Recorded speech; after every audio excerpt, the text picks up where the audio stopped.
Hey everyone, so today I want to talk about garage design and setup. If you're into cars, motorcycles, ATVs, boats, really anything that you tinker with in the garage, odds are you probably have either done some sort of garage setup or have thought about doing it. So today I want to talk about my setup, some of the things I learned, things I would have done differently, and just give some general recommendations to anybody that might be looking to do some sort of garage build. Now, if you're doing any sort of garage build, whether it's a new house construction, you're moving into an existing house with a garage, you're doing an addition to the garage, or even a standalone, there's pretty much two universal truths for any sort of garage build that I think will work well for anyone. The first thing is take your time.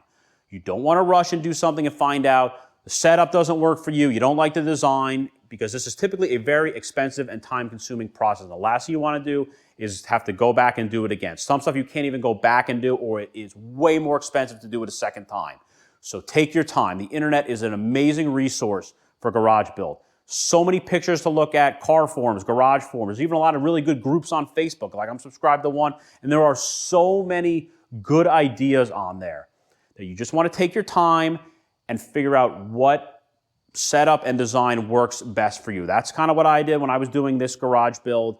I looked at tons, probably hundreds of pictures, and I narrowed things down to a setup that I liked, and I took my time and really thought about it. I continued to look at more until I got to the point where I looked at so much stuff, I didn't find anything more that I liked better, and I went with that design after really taking my time and figuring out what would work best for me. So don't rush, talk to people, look at all the pictures online, let it soak in your mind before you really commit to something. The second universal truth, always go more. If you have the financial capabilities and the time to do so, do more. Go with longer, wider, taller with the garage, nicer floors, nicer paint, nicer cabinets. If you're into nice vehicles, tinkering in the garage, always kind of doing projects, and you want to do a nice garage build, nobody ever says, the garage is too big, the floors are too nice, the cabinets are too nice, it looks too good in here. You're never going to walk into the garage and say, it's too nice in here, I did too much. You will never say that. And like I said, just like with taking your time, to go back and do it again or do more is usually way more expensive than doing it the first time. So if you were able to, do more. If you're on the fence about maybe going a little bit bigger, a little bit longer, adding nicer features, just do it. You will not regret it in the long run. You're never going to say it's too nice in your garage. Now, as far as my exact setup, this garage is roughly a 24 by 24, and it's about 10 feet 9 inches tall. So this is a pretty standard two-car garage, and this garage was built with the house itself. So by modern standards, this is pretty much a common size for a two-car garage attached to a house. What you see here, not including the lift, is roughly $10,000 for this garage build. Paint on the walls, trim, flooring, cabinets, some of the accessories that I put on the corners, which I'll show later in the video. That's kind of about what this was, right around $10,000 for this setup. So, like I said, this garage was built with the house, and when I had this built, I was able to do a couple of upgrades that you might not be able to do, or it's really expensive to do if you're moving into an existing space. Mainly, that was the door setup and the insulation. I did spray foam insulation, closed cell spray foam insulation in the walls. So these walls have a really good R value, and it stays very tempered in here. I'm here in New Jersey. In the winter, sometimes it gets down to single digits, and even though I do not have direct HVAC in this garage yet, typically it stays about 40 to 50 degrees in this garage without direct heating in here. A little bit of radiant that kind of comes through the wall keeps it pretty well tempered in here. So that's really thanks to that insulation that I did when the house was under construction. I spray foamed the entire house, and I figured, you know what? Let's do the garage too. The other thing was the door itself. Now the door is an 18 by 8 foot door. This is a little bit of a larger size. It's more common for newer construction houses. I like the larger door because it lets more light in, and you don't have a really tight margin of error if you're bringing cars in and out. 16 feet wide is the older standard, 16 by 7. It's a little bit on the narrow side. You got to kind of be careful going in and out depending on how much stuff you have in the garage. If you have two cars right next to each other, especially two bigger vehicles like two trucks or SUVs, got to be careful. It's kind of narrow. The extra foot on each side might not sound like a lot, but it makes a huge difference. And the 8 foot tall means anything can fit in here. The Raptor fits in here with plenty of room to spare. So I like, again, go with more, go with the bigger door. Like I said, that's what I did when I was having the house built. And I also did not want to do a center section. I wanted one big door, keep it simple. One track, one opener, one door. Not having the center section means that's one less thing to possibly hit, and having it open before I had the lift in here, I could put one car right in the middle of detailing, cleaning, maintenance, whatever it is. I could put a car right in the middle. I could put it in here sideways. Lots of flexibility by not having that center section. You could do single doors, but I like the idea of one big opening, as you can probably see on the video. Now, just like with the insulation in the walls itself, I wanted the highest level insulation on the door itself. Not only well insulated, but it makes it structurally stronger. There's 3 main options for doors. Uninsulated doors, which you usually see a lot, they tend to be kind of flimsy, and often people, if you want to go, you really can't go back and insulate those. People will kind of put those little square insulation pads on them. You can do it. It's not the best setup, but again, always go more. That's what I did. So I don't really think if you live in a place where you're dealing with extreme heat or cold, don't do an uninsulated door. They're kind of flimsy. The next level up was polystyrene, basically what coffee cups are made out of, foam coffee cups. Decent R value. I think it made this door that's about 2 inches wide, about an R13. So good insulation value, but the next level up and the top level was polyurethane, basically closed cell spray foam insulation. R18 value, the door is about 2 inches thick, and having it that thick means it's very stiff and strong. When the wind's blowing really hard and it's raining hard and we're getting some nasty storms here, this door does not flex at all that I've ever seen. This door is super stiff, and having one big door, you want it to be as strong and stiff as possible. So that's what I did, and it helps, like I said, just like with the walls, it keeps it tempered really well in here. And I think that is kind of really starting to pay for itself, spending a little bit of extra money, which honestly, it wasn't even that much more to get a really high insulated garage door, and I think in the long run, well worth it for in here. So that was basically the overall setup of it. I had 4 outlets put up on the ceiling itself for the lighting, and then I added some more lighting to go around the lift when I had the lift put in, because it kind of creates some dead spots with the light. So pretty basic setup on the ceiling, nothing really crazy. I have a separate circuit for the ceiling than versus down low. Like with most houses, especially if they're built, it's going to come and be pretty simple in the garage. They're going to put sheetrock up, they're going to spackle and tape the walls, and that's pretty much how you're going to get it. So when I did this build, I wanted to do everything in a smart chronological order so I wouldn't have to go back and do things later on. You don't want to do cabinets before you do the floors and have to drag everything out again. So the first thing that I think most people, if you don't want to get into an expensive build, maybe you have a very limited budget, painting the walls alone is something that pretty much anybody can do, and it's not really that expensive. You might not like painting, it can be kind of time consuming, but you can paint an average 2-car garage in a day or two over a weekend yourself for a few $100s. You could probably need a few gallons of paint, some rollers, some pans. If you can pay somebody to do it, it won't be that expensive. Or you do it yourself and probably spend a few $100.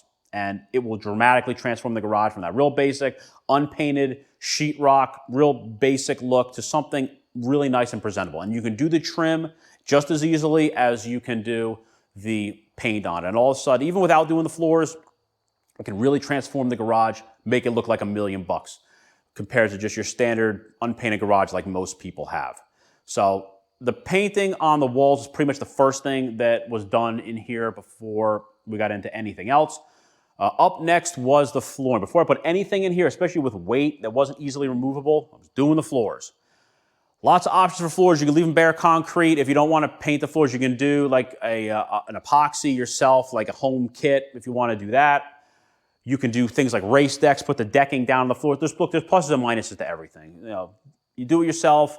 It can be a little bit cheaper. You can do something like the race decks or something of the flooring. You can take them in and out if you want. The downsides of those is sometimes stuff falls between them. You got to take them up, clean them underneath. There's goods and bads to everything. This is a polyaspartic coating. I had this professionally done by a company called Garage Living, and they did a very nice job. I did a separate video about that.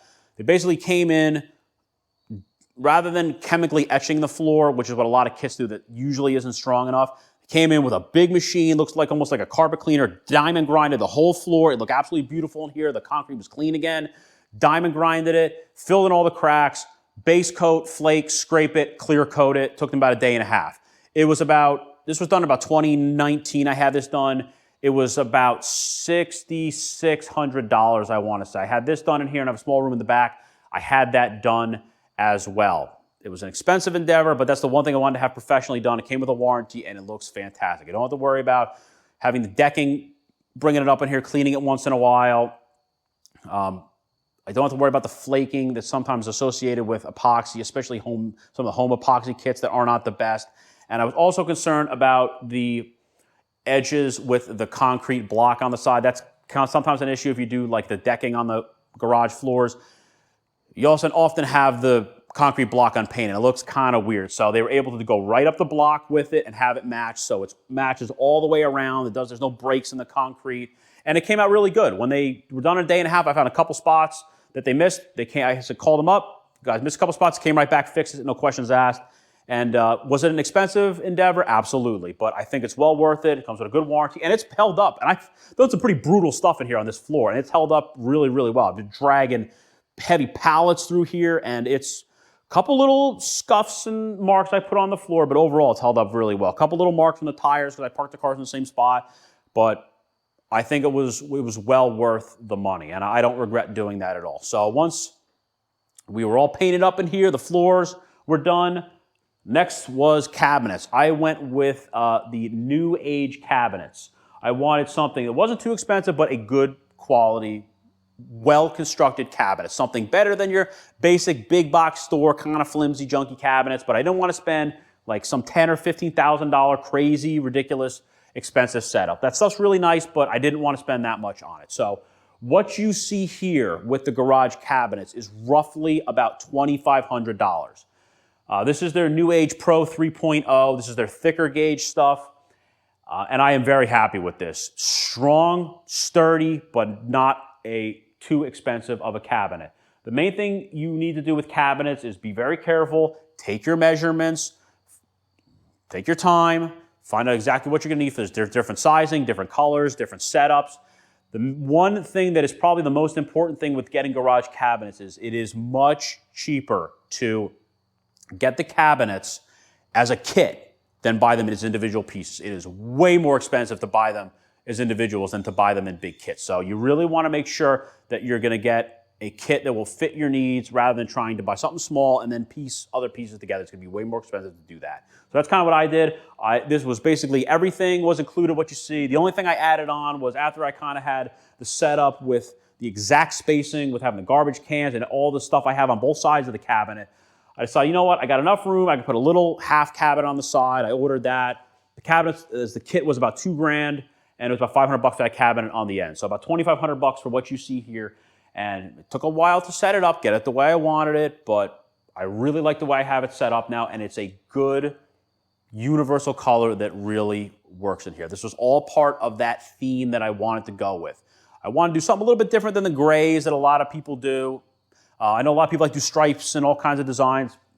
The sky's the limit. So many different setups you can do. I like kind of the less is more kind of simple design, and I think all these colors really work well together. They're pretty universal colors and setup that really work well, and no matter what color car I have in here, nothing clashes. Everything looks really good, and that's exactly what I was going for. Why I took the time and spent the money to get stuff that I think looked good and was stuff of really good quality. So that's, for the most part, where the core of the garage was set up. And from there, I wanted to start doing some of the more common accessories. I didn't want to load the walls up with tons of stuff. I wanted to keep it really clean in here. I didn't want too much stuff around the cars. I wanted to basically utilize the dead space as much as possible in the corners, which I'll show in a minute. And I also have a room in the back where I have some of the lesser used stuff. Now, garage lighting is another place that a lot of people overlook, myself included in that initially. When the garage was done, I just had some basic shop lights in here, and for your average garage, it would probably be okay, but for doing a nice garage build and working and doing some detailing in here, it wasn't anywhere near enough. So I removed those and I put in some basically 7-to-1 adapters with all LED bulbs. So it would be very bright, but it would have relatively low energy consumption. I still wanted a little bit more, so I then, underneath that 7-to-1 adapter, I put another one of those triple head LED garage lights in there, and that is basically the setup I have now. I have 4 of those pods set up like that with 6 individual LED bulbs and the triple underneath it. That was the initial setup, and then when I got the lift in here, I added 4 shop lights around the lift, 2 on each side, because the lift kind of created a little bit of a dark spot on the far side of the garage, so that these extra lights helped to eliminate that. Now, going with LED was good, even though it was a little bit more expensive.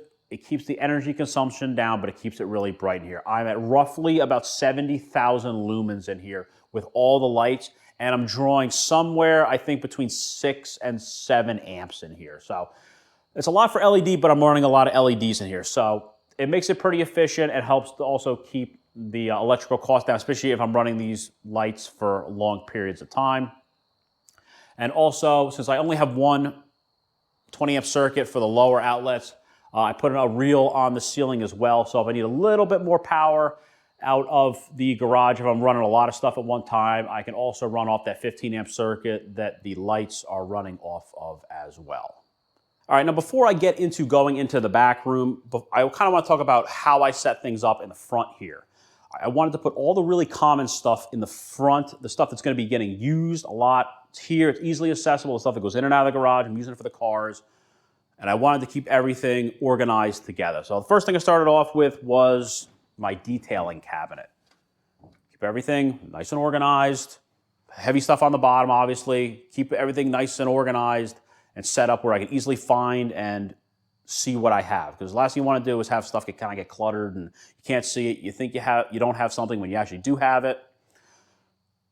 All my towels, microfibers, exterior cleaning, interior cleaning, vacuums, extractors. Keep it simple, organized, easy to see. I know what I have. I can kind of keep track of everything. So up top, I just basically, real simple setups, all my maintenance guides, all my maintenance books. Anytime I do any maintenance on the cars, it gets logged, keep receipts. Some of the more common random things I keep in here, garbage bags, a few other things, bug spray, whatnot. Can't have enough rags in a garage. Rags, degreasers, rust removers, things like that. Keeping it simple. Keeping it well organized and easy to see.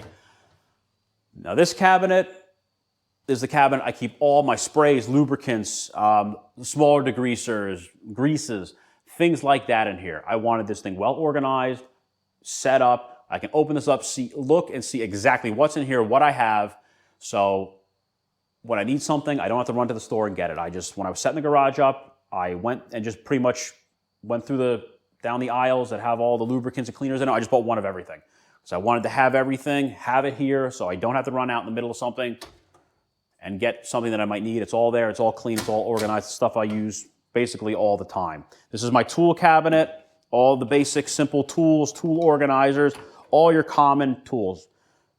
Screwdrivers, ratchets, wrenches, all your really common stuff you're using. Pretty much anytime you go to work on your car, all the common sizes, the common things that come out pretty much every day, right in the front. And since I'm on the Milwaukee platform, all my Milwaukee power tools, I don't have a lot of pneumatic stuff, but primarily electric stuff. So I just keep it all together, keep it really simple.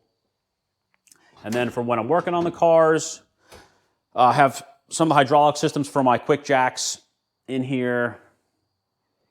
Jack stands. I had made a couple of blocks I put tires on, oil filters, things like that. I have a little caddy I built for keeping all the funnels in one thing so they don't leak down and make a mess everywhere.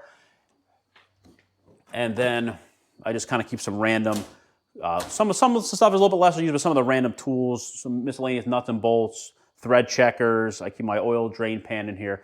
All the simple stuff. It took me years to set this up, but I have it in a way it's really well dialed in. Now, one thing that I think that a lot of people should have in garages that I've seen a lot of people do that you should not do. Since I'm on the Milwaukee platform, pretty much everything, I decided to mount the charger on here. So I'm always charging these batteries because I'm always using them. Throw it on here, let it charge, and then I can kind of basically set it and forget it. Now, the thing that I think a mistake that a lot of people make is they put batteries on these chargers and leave them plugged in 24/7. If you have a thermal runaway on a lithium-ion battery, it's going to burn the house down. If you don't catch it immediately, lithium-ion fires are nasty. They are fast, they are hot, and they will absolutely burn your house down. Not only should you not leave those plugged in, but you should also take necessary precautions and have fire extinguishers and smoke detectors in your garage as well. Every single charger in my house is on a mechanical countdown timer. It will not stay plugged in. The max amount of time you can leave it on is 12 hours. I know about how long it takes me to charge every battery. I'll turn this thing on to the appropriate amount of time I know it takes to charge a battery, and if I forget about it for a week, when I come back, that timer has run out, that battery is sitting on the charger, and there's no power being run to it. So there's a way less chance of me having a thermal runaway in a battery and it burning the house down. I have seen that happen several times. Do not leave your battery plugged in. I'm also going to show the other battery setup I have for my blower. Same exact mechanical countdown timer. $10 on Amazon. It could save your house. Don't leave your batteries plugged in all the time. Don't do it. That's probably one of the most important things I could say for when you're setting up garages and leaving power tools like that stored in here. So let's go ahead and actually just take a quick look at the room I have in the back.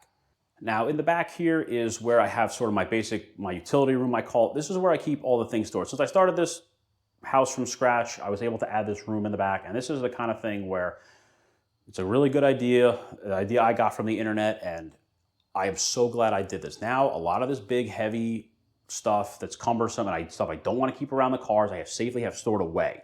In the back, I have my toolbox with all my lesser used tools out of the way, all the unique stuff's in there, but I have it readily available, and it's not cluttering up the garage. Same thing with some of this big stuff that could potentially be damaging to the vehicles, like a set of quick jacks, floor jacks, ramps. It's not cluttering up the garage. It's readily available, but it's out of the way. I have all my lift arms for the lift itself, quick jack extenders. I have a couple extra items in here that I normally don't keep in here all the time, but I have them in here temporarily. But it just gets all that lesser used stuff out of the way, keeps the garage from getting cluttered. I can comfortably walk around the cars. I don't have all this stuff just hanging on the walls where it could potentially fall off and damage the cars. I'm not having to scoot around all this stuff. I'm not tripping over it. So this is another one of those things where it's just a good idea where if you have the time to start from scratch and the ability to do so, this is just kind of a good thing to keep in mind. So let's show some of the lift itself and also some of the accessories that I did in the corners. Now, actually the first things I did after the cabinets went in was I put some reels on the wall. This is kind of a dead space, the corners of the garage, and I wanted to basically utilize that space just to put some of the things that are kind of big and clunky and cumbersome and get them out of the way. So working in the garage, you're going to need air, you're going to need electric. So I don't have a ton of pneumatic power tools. Most of it is electric, but I still need air for filling tires and some of the smaller pneumatic stuff that I still have. So right in the corner, 65 feet of 3/8 air hose. I can get anywhere in the garage, anywhere in the driveway. It's off in the corner, out of the way all the time. Same thing, I put a matching reel, 40 feet of 12/3. It'll hit anywhere in the garage, but hit most spots in the driveway. So this is, rather than having to constantly take out air hoses, roll them up again and put them away, constantly take out extension cords, roll them up, put them away. It's here, it's readily available. These get used constantly. Also, as time went on, I found that I wanted to put a blower in the garage, keeping the garage, just like all this money and time I spent putting this garage together, I like to keep it clean in here. Blowing out the bugs, all the grass clippings, the leaves. I decided to get a blower just to help keep it clean in here, and I find I use that for everything. Blowing off in the garage, in front of the driveways, the walkways, blowing the water off the cars after I washed them. It's one of those things that you get it and you think you're going to use it and you find you use it for everything. And I put an extra battery with an extra charger here so I can always rotate the batteries around, so I always have a fresh battery ready to go. Just like on the charger on the wall, we have a mechanical countdown timer. This batteries take an hour to charge. I set that thing to an hour, come back, and I never have to worry about it again. But I come back 2 weeks later, the battery's charged and no power is being supplied to it. So I don't have to worry about it overcharging the battery and getting a thermal runaway. So just like I set up this corner, I set up the corner on the other side. All right, and just like in the opposite corner, we have another corner that was essentially dead space. So what do you do with it? Try to occupy it as best as possible. If you need an air compressor, so put the air compressor on the opposite side in the corner here, ran a hose along the threshold of the door. Now I have a nice spot to put the compressor. Like I said, I'm not running anything crazy, so I don't need a massive 60, 80 gallon, 240 volt compressor. Just a nice, real basic 20 gallon, 120 volt compressor, works well, it meets pretty much all the needs. And just like with this using dead space, as time went on, I got all these wash buckets, rinse buckets, wheel buckets. What do you do with them? They take up a lot of space. I don't want to put them in the cabinets because they eat like half the cabinet up. So I built a nice little custom shelf here. They're in the corner, they're out of the way. I don't have to worry about tripping on them on the floor. And they basically occupy the space above the compressor that was just dead space I really couldn't use for anything else anyway. So now this also helps to keep the garage nice and clean. And the most recent thing I just did, now since I'm gonna have 2 cars in here all the time with the lift, I just hung my battery tender on the underside of this, put a little hook there, so when I'm not using it, I can wrap up the wires, hang it there. Again, it's not on the floor. I'm not gonna trip on it, step on it, break it. I don't have to worry about tripping over the wires because now I have a place to put the battery tender and all the excess charging cords when they're not being used. So again, this is taking your time. This took me a long time to set this up, get these ideas, but overall it works really well for me. Just to keep everything out of the way and use the space that I have.